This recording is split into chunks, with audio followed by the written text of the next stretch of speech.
Thank you. It's a pleasure to be here to present and discuss a little bit of the results of this exploratory study that we've conducted. So, first of all, I didn't trigger the alarm to buy some time, okay? So, that said, yes, the study was mainly focused on examining game features of cognitive training. Now, if I had to say just one thing, just one phrase that I would like you to bring home, this would be it. Please design for engagement. Do not design just for function. And I'm going to talk about this in this presentation. So, let's see, works? Yes, it does. I will try to shrink the presentation a little bit because of the time that we've lost. So, first of all, what is cognitive training about? Cognitive training is the exercise of cognitive abilities which are key for engagement in daily life activities, such as planning, reasoning, memory, and mathematical skills. And it's particularly targeted at older adults. And the idea is keeping these cognitive abilities functioning as the brain ages. Now, there is no conclusive evidence, at least to our knowledge, as to the impacts of technology-mediated cognitive training. However, there is evidence that suggests that the use of technology in general is beneficial to keep the cognitive abilities functioning. And in particular, there is some evidence that suggests that regular gameplay, weekly gameplay, can have positive effects on these cognitive abilities. Based on this evidence, we started thinking about games and the way games are designed to support cognitive training. Now, the way we dealt with games is considering them as systems, organized systems of activities in which players engage in order to fulfill some goals through interacting with other elements, gameplay tokens, of the gaming environment. And all these based on mechanics that regulate what? The interaction between the player and the gaming environment, progression across different stages of the game, and the context of the game. The context of the game defines the meaning of it. So it's about conditions that allow players to make sense of what they're doing. In some games, you will see that this is implemented as storylines, geopolitical settings, chronological settings, historical settings, and whatnot. Of course, when we talk about this kind of games, the context is way simpler, but it's still there, and it still has that function of meaning-making device. Now, nowadays, many games are designed as special-purpose games, right? Some people call them serious games, some people call them learning games, some people call them health games, and whatnot. We call them special-purpose games. And of course, when you design a special-purpose game, you design for function. You think about specific requirements. In this case, you think about healthcare requirements, mental health particularly, and you make sure that the mechanics of the games, mechanics of interaction, mechanics of progression, and the context somehow serve those kind of domain-specific requirements. The point is, all games should be designed for engagement. It doesn't matter whether they are special purpose or leisure games. And this was basically what triggered our curiosity. And this is the main reason why Mike Craven and myself started wondering about how these games are designed exactly. Now, if you want me to summarize the point of designing for engagement versus designing for function, I will use a non-gaming example. And think about Apple computer. How many are familiar with Apple? Right, okay, one. What's going on with you guys? Okay, right, that's better. Right, MP3 players, the iPad, right? One of the interesting things is that that little piece of technology was nothing new. There was another company that created exactly the same kind of device with exactly the same functions a little before, right? Now the point is that that other company, Creative Labs, by the way, and then came Sony, of course, but didn't have the same success. Why? Because they were thinking about the function. You have songs in that, you play the songs, and that's it. The difference for Apple was the experience. They thought about what you would like to do with music, how you would like to transfer music. between your device and your PC and whatnot. So they were thinking broadly about how that device would change the way you would live somehow. And it would change the way you would relate with some things that you liked. Same things happen with games. Why is this important? Well, some games, some special purpose games, are designed to be used within structured programs, mediated programs. And so what happens is that that mediation ensures that the patient is going to use the game, right? Some other games are used relying on voluntary engagement, right? So you give the game to the patient and then you expect that the patient is going to engage. Some games not only rely on voluntary engagement, but they do that expecting that this is going to happen for a long time. And actually one of the games that we analyzed is exactly that kind of game. It belongs to the PROTECT study. PROTECT study is a program from the King's College.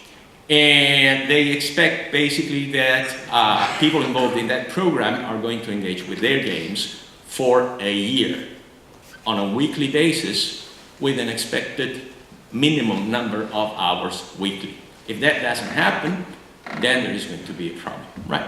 And so what we wondered is, well, what happens with this dual approach to design in this kind of games?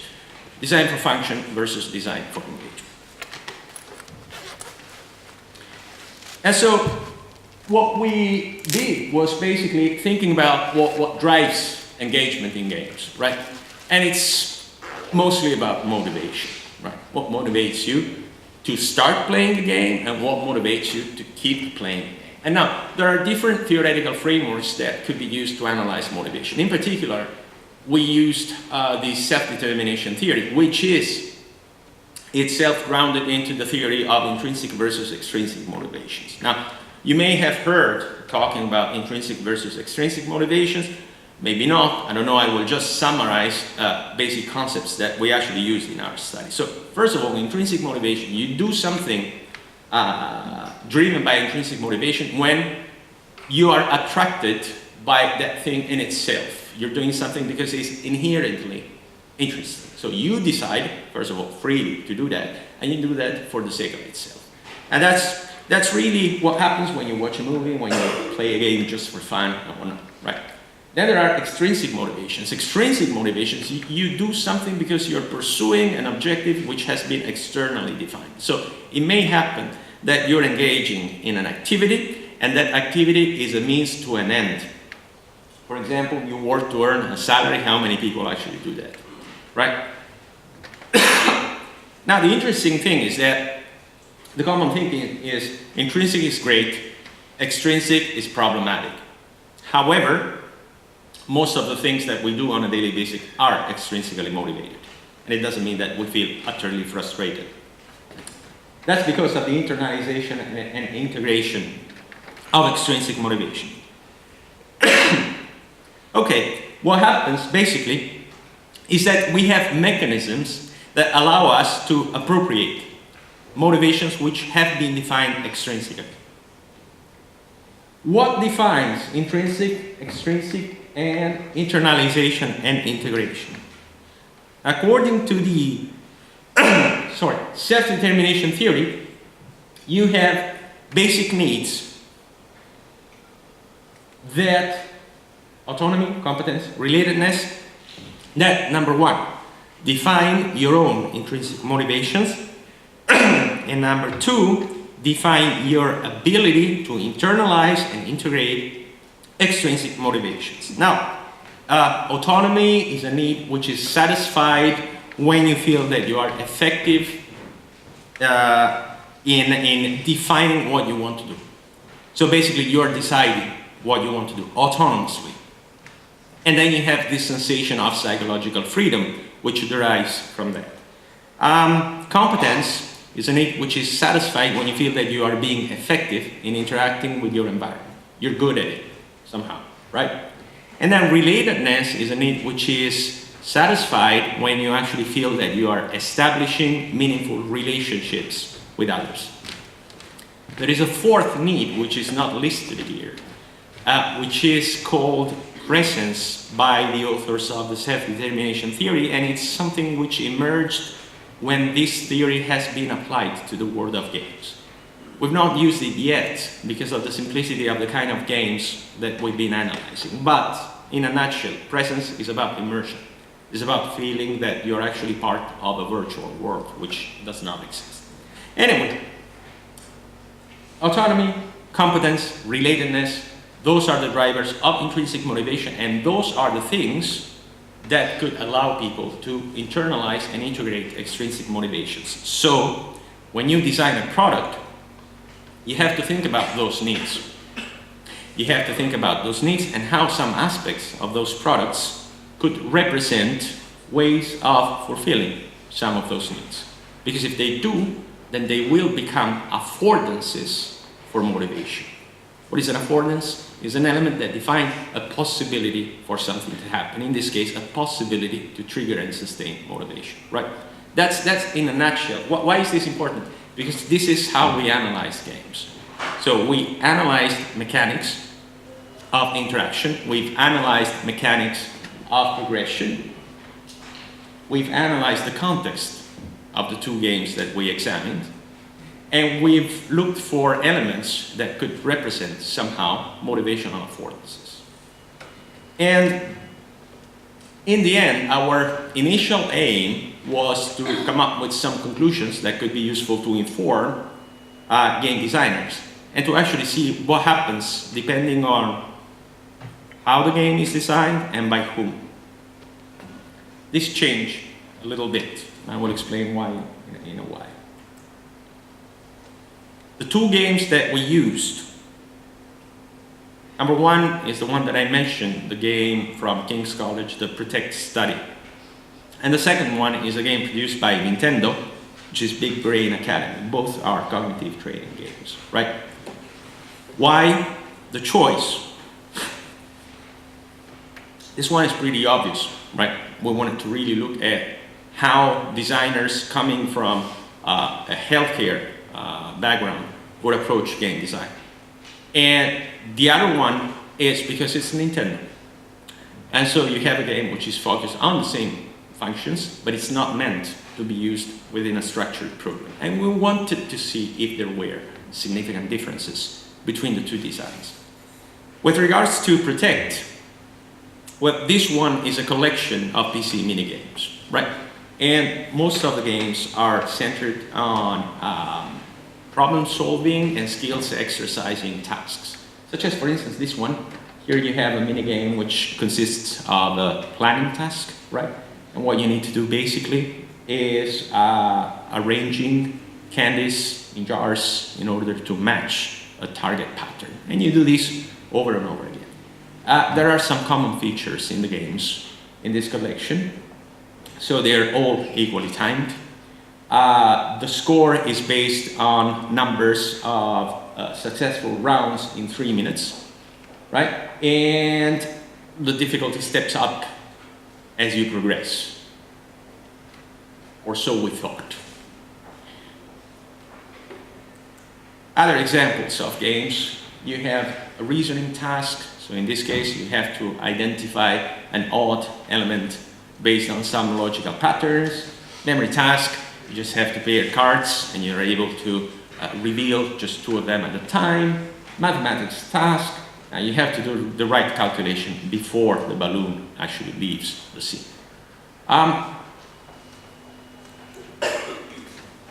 Big Brain Academy, similar but different. So again, you have problem solving, skill exercising tasks, right? The interesting thing is, of course, the platform changes. You don't have a PC anymore. You have your Nintendo Wii console. By extension, the way you interact with the game physically is different because you use Nintendo Wii controllers, right? There is a similar point-and-click interaction, and there are 5 categories of games to choose from. Now, the other interesting thing is that you have some kind of school context that links all these mini games. So basically, you're a student. There is some kind of mediation agent, which is this virtual professor. and you can play with other players, not collaboratively, but other players can participate, and so your results can be compared and contrasted with those from other players, right? Rewards here, it's not just about scores, it's about medals. You have leaderboards, which is how you can compare your scores with other people, and scores are based on accuracy and speed, whereas in the other game, it was about making the right choice. Right, so we looked at mechanics of interaction, progression, context, and we thought about the basic needs as antecedents of motivation, competence, autonomy, and relatedness. And this is what we found. I will not go through all the results in detail. You will find them in the paper, of course, but I would like to highlight some interesting things. If you just skim through the lists besides the obvious differences, so for instance, the platforms, as I mentioned, were different, right? Maybe different skill requirements, accuracy, and accuracy plus reaction time. You see many similarities. There's a point and click, you have to make the right choice, and so on and so forth. With regards to interaction mechanics, look at media communication, which refers to the media that have been used to render the game. Protect BTS, you have color graphics, feedback sounds. The Wii game, you have color graphics, photographs, animations, feedback sound, speech. That's one of the things that stood out somehow. If we look at progression mechanics, then again, many similarities, and you see that somehow the Protect BTS game seems to be richer. If you skim through, you see that rewards, there seem to be other things not found in the Wii game. If you see Protect BTS, you see that encouragement, feedback was provided in both games, but it seemed to be a little bit different, a little bit more supportive in the Protect BTS study, which suggests that there was some thinking in terms of we want people to keep playing somehow. Media communication, so again, there was some feedback provided in order to inform the player about progression, and this used textual feedback, animation, explanation of games, rules, and whatnot, whereas for the Wii game, similar things, right, with musical feedback. So similarities, some differences, and when you look at the context, things change dramatically. Because, of course, the narrative underpinning the King's College game was non-existent. Now you have to consider that the narrative underpinning a game is not just what you perceive within the game, but it's what's driving the community somehow. And in that case, the narrative that they created is actually very much focused on the responsibility of the player. You are participating in a clinical trial, and this is going to be important because this is going to help research on something that is meaningful for you. And so the health focus was some kind of narrative that was built and could have motivated players, even if it was not perceived within the game at all. And that's an interesting thing, that's an important thing, because sometimes that's one of the aspects which are overlooked. How do you give the game to the person who's supposed to use it? Is it this like, remember to take your medicine? Or are you actually highlighting that that's important for the person itself, and maybe it's important for a broader community? That's quite interesting. Character customization, you could do that. You can do that with Nintendo. And so there is a possibility of relating with the game in a better way. Media, of course, you have a stronger context there, and you have media used for that. That's another important thing. You have some social aspects in the Nintendo game. You don't have them here. Players are isolated with the Protect study. Right? These were not covered in the paper because these kind of results emerged later on. But I want to highlight a couple of things here. Look at this chart, score over time. I mentioned that one of the similarities was that difficulty was stepped up as you progressed in the game. This is what we thought. Actually didn't happen. Oddly, at some point in the Protect BTS game, you perceived that, and in fact, it happened that as the game became more difficult, the score didn't match your efforts, which is a big problem somehow, right? And another thing that we discovered also is that the Protect BTS at some point would offer new games as a form of maybe reward, unlocking the games, you have something new, you're doing fine, you're playing a lot, reward. There you go, new game. Now the interesting thing is that Mike is playing this game. I am not, because not everyone can play the game, right? So I've asked, and this is already 3 months in the game, I've asked to him if this was perceived as a reward. And because of the nature of this kind of games, it's new, but not that new. So this is what we found so far. These are our impressions.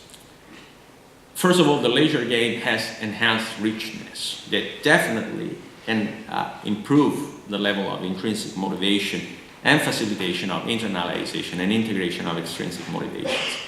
Now, all across the board, you have mechanics that improve autonomy, competence, and relatedness. The Protect, you have the idea of the positive extrinsic motivation, this external narrative. This is important, you're contributing to science. And it's quite interesting. For me, as an observer, this was very strong when Mike started playing the game. But then this extrinsic motivation tended to fade over time, right? Which is consistent with some studies on intrinsic versus extrinsic motivation. Right? Then, similarities in gameplay systems. Yes, you have many. Most of them focus on competence. You're succeeding, you're good at it. And so the two designs are quite similar. However, because of the differences that we found, we feel now that we need to review our approach to the analysis to make it more detailed, right? And this is what we have planned for future work. So, first of all, we're going to analyze activities in a more detailed way. The way we're going to do it is actually leveraging the activity theory framework, because we want to understand more in detail what's going on. The other important thing that would be interesting to you is actually testing the mechanics through user studies and expert reviews, right? What do users think about this? Remember, one of us is actually a user, of course, biased, because he's also one of the researchers. We would like to hear more from other studies, other users. And then a deeper study of the needs from the health perspective and cognitive psychology perspective. So what's the real aim of the game? What is expected from the game? And then investigation of effects and appropriateness of game activities and mechanics for people with specific cognitive impairments.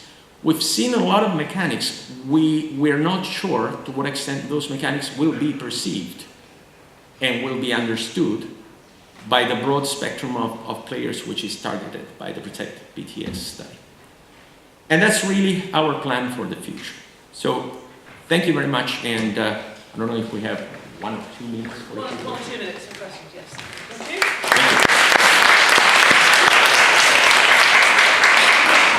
Have you got any questions for Carla? Penny? I'll try and shout so you can hear. Okay. I was really interested in what you said about progressive challenge or progressive difficulty, because it strikes me that we quite often just use sort of face validity for that. We as developers think we know what is more difficult.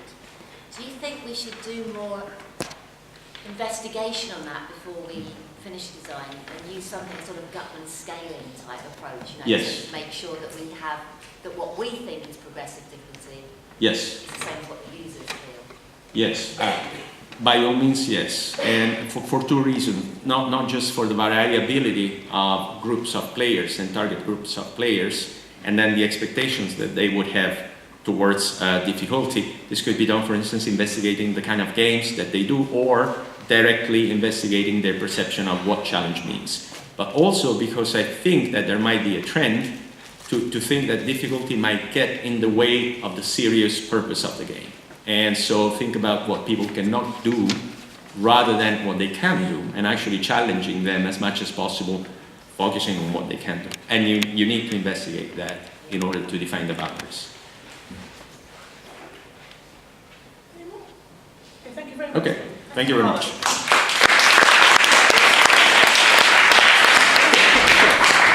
Our next paper is being presented by Family Mohammadali, pronunciation, and it's about how we support dementia using assistive technology. Yes. Right, okay, people, can you hear me clearly? Yeah. Right, okay. I'm Famida Muhammad Ali. I'm from the University of West London. I'm a lecturer there as well as an early research starter. And my topic is supporting dementia, the use of wearable assistive technology and using data from this technology in analyzing data in real time in order to support dementia patients.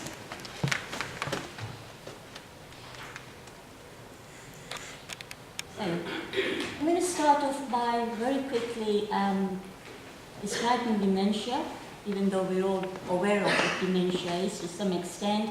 The barriers to dementia care.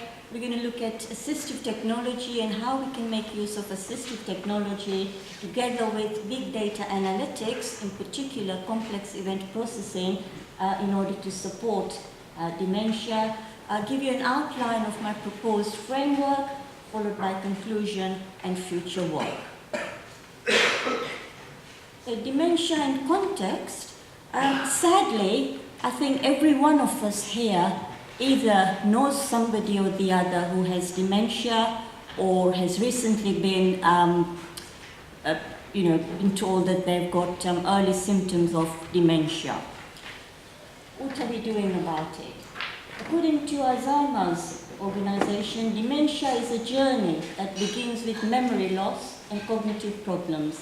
Without effective support in place, the journey may quickly end with the sufferer being profoundly disabled and requiring care with all activities of the day-to-day living. Now, if you think of the Christmas tree, with Christmas not very far out, we start to bring our tree out with lots of beautiful lights on it. Dementia is a disease of the brain. It affects our brain cells. At some stage, somehow, one of the bulbs on the Christmas tree is going to go off. In the same way, it affects different parts of the brain, and progressively it gets worse and worse. A little bit of statistics. Surprisingly, there are over 40,000 dementia patients in the United Kingdom who are under the age of 65. By 2025, that number is going to rise to 1 million. To summarize some of the symptoms, even though it depends very much on what part of the brain is affected, but to summarize some of the symptoms that we've probably heard of before, things like memory loss, communication problems, and many more. So what are we going to do about it? What are the barriers to dementia?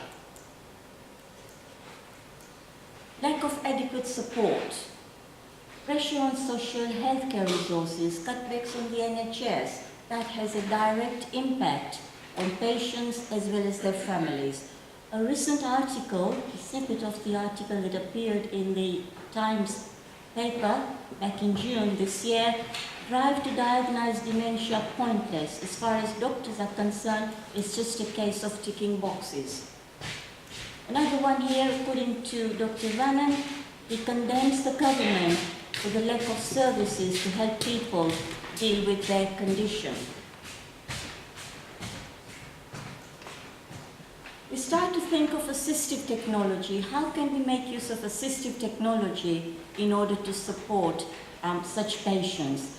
By definition, assistive technology can be any gadgets, any devices, any systems that we can use to support, to maintain, to improve a person's independence safely and their general well-being. Imagine we have a patient here, let's give him a name, Fred, and he could have access to a number of wearable devices such that we're able to record his movement patterns, his pace, his location, environmental data, medical compliance, all sorts of interesting data that we can gather from a person using wearable devices. But how is that going to help us? So fine, we've managed to get information from this person, we're using assistive technology, but what else? This is when we start to think about the number of different wearable devices that we can have, and then we start to think about data analytics. What exactly can we do with this data, and can we do something about this data in real time? We're looking at a particular technique, we're looking at complex event processing, which is used in real time to trigger immediate actions and in turn provide better healthcare. A little bit of background. We're looking at data arriving from a variety of different sources. All those different wearable devices that we saw can generate different types of interesting data. Structured data, unstructured data, different kinds of data. The buzzword big data that we've all heard of, and the famous 5 ways. Data, a vast volume of data, different variety of data, arriving at an astronomical speed. How reliable is this data? Can we actually do something about this data? Is it going to be of any beneficial to us? Can we derive meaningful information from such data? And according to Winton Cerf, all the world's information is at your fingertips, but can you make use of it? We start by looking at complex event processing. So we're looking at big data. We have a variety of data sources coming in, all happening in real time. And as far as CEP is concerned, complex event processing, we've just got, if you like, a number of queries that will generate these events, that's going to generate some output which will allow us to automatically identify rare but important relationships. My main research question, sorry, the animation has gone wrong here, oops. Okay, my main research, sorry, can we go back? So, the button on The black one? yeah. I'm so sorry. Okay, my main research question was, how can analytics help the health sector? What can we do? And some of the questions here, can the application of CEP aid the health sector? What can we do? How do we implement it? Right, so basically what we're trying to do is build a bridge between clinical applications and non-clinical applications to look after health in a remote scenario, to build a patient monitoring system for home use.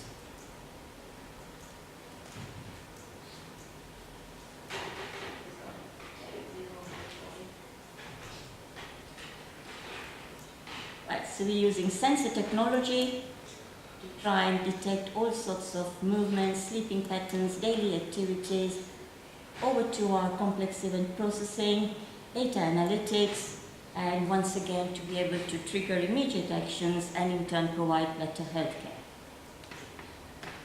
I started to do a systematic literature review of case studies taken from the healthcare sector. And I set up 3 questions. The first one was to try and identify the common use cases within the healthcare sector where CEP has been implemented. My second question, what was the main data sources used for CEP? And thirdly, what were the most used CEP techniques? There is a range of CEP techniques out there. What in particular was most commonly used? That allowed me to provide an overview of key application areas of CEP within the healthcare.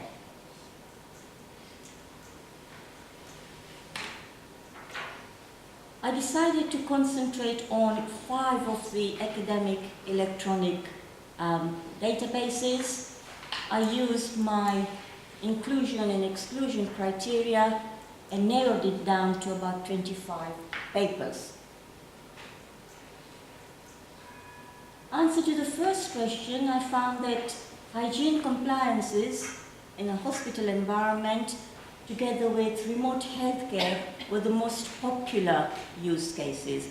My interest was particularly remote healthcare and in particular remote monitoring and care devoted to early dementia sufferers.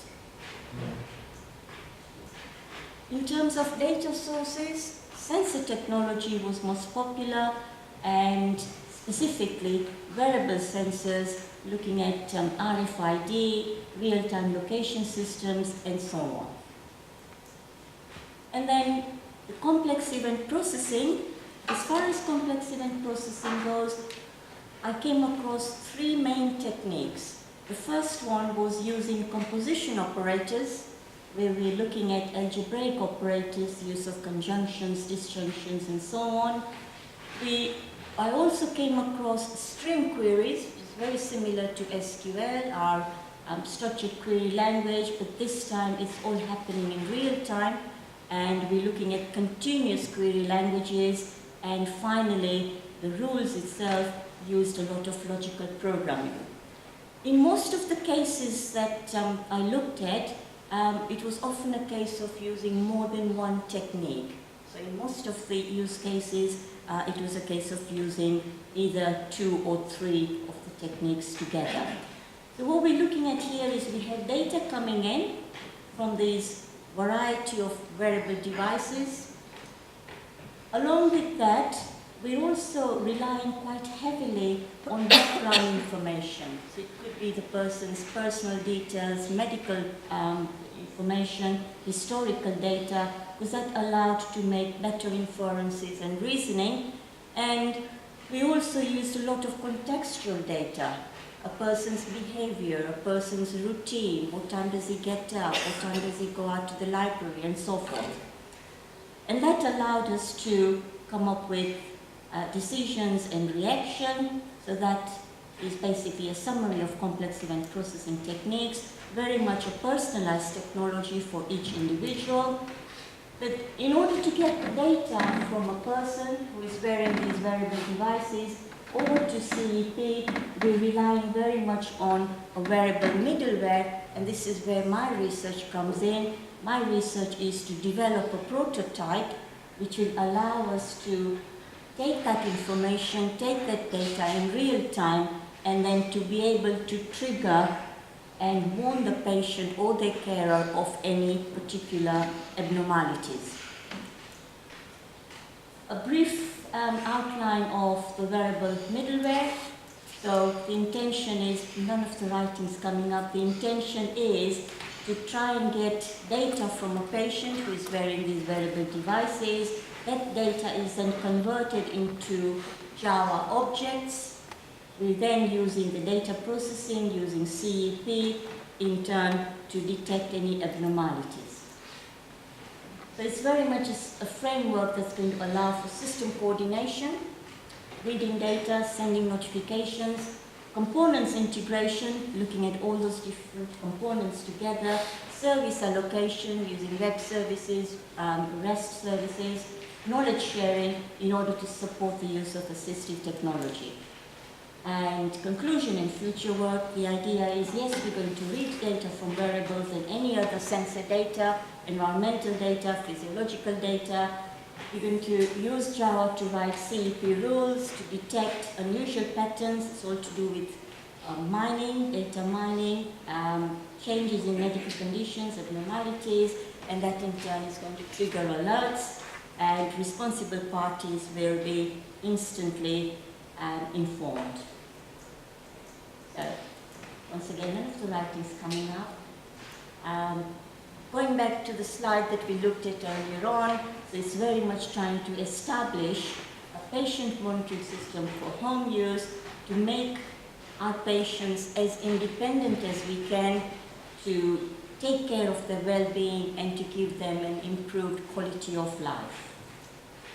Yes, using assistive technologies and data analytics is going to allow us to build dementia support systems by intelligently interrelating the abnormalities in patient behavior to dementia symptoms, all happening in real time, and that's about it.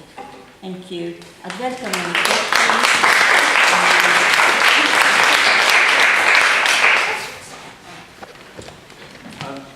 Thanks very much. That was really interesting. And we use quite a lot of wearable technology in clinical trials.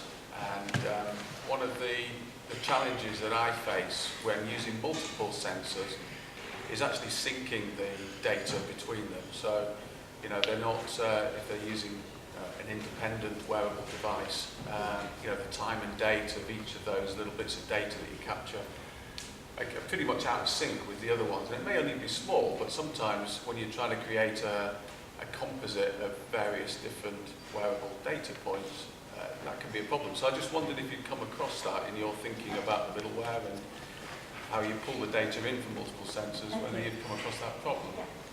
As I explained at the beginning, I'm very much at an early stage of my research. To date, I haven't conducted any experimental work.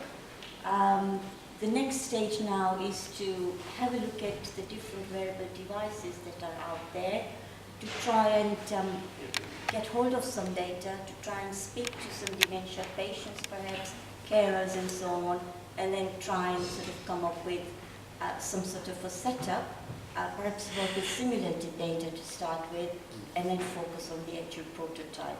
But yes, that's an interesting question, something that I'll definitely look into. So I was wondering, have you thought about the scalability of the system? Because you were alluding to the use of a number of integrated sensors that should be worn by the patient at the same time, or by the person with dementia at the same time. So what happens if some of those sensors are not used? And how would you be planning to use or to deal with those situations? Yeah. Even though I did mention a number of different sensory devices, I think as far as my research goes, it would be focusing very much on a particular condition. So, for instance, if I were to monitor, let's say going back to my example of Fred, his wandering habits, so we would focus just on that sort of device to try and get hold of interesting data related to that particular symptom. Otherwise, yes, we could end up with a scenario where there's too much going on and not able to specifically control any particular symptom.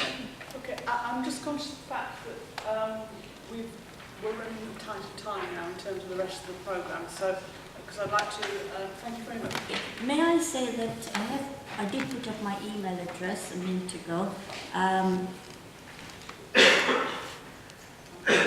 So, or feel free to talk to me at lunchtime, and I'd be very happy to hear of any suggestions, feedback. I'd really be very, very pleased with that. Thank you.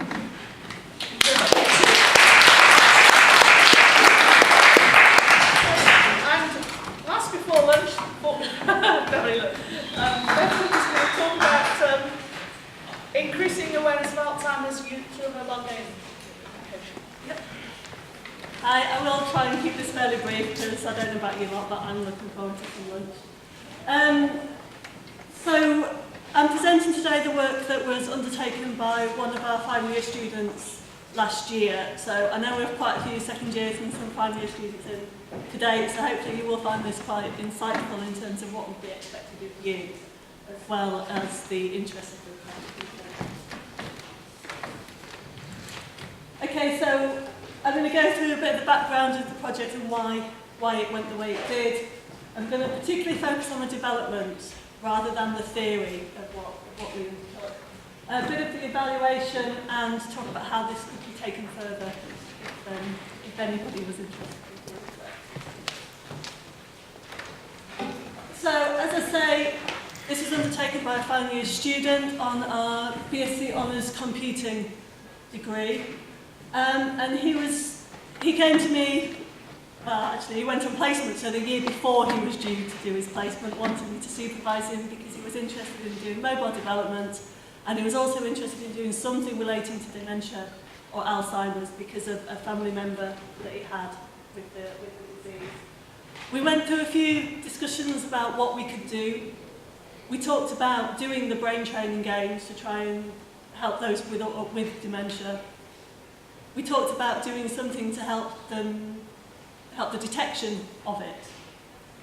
And we also talked about raising awareness. And ultimately, because of the time frame of the project and the difficulty with the ethics of some of the other ideas, we decided to go down the route of trying to increase awareness of the symptoms.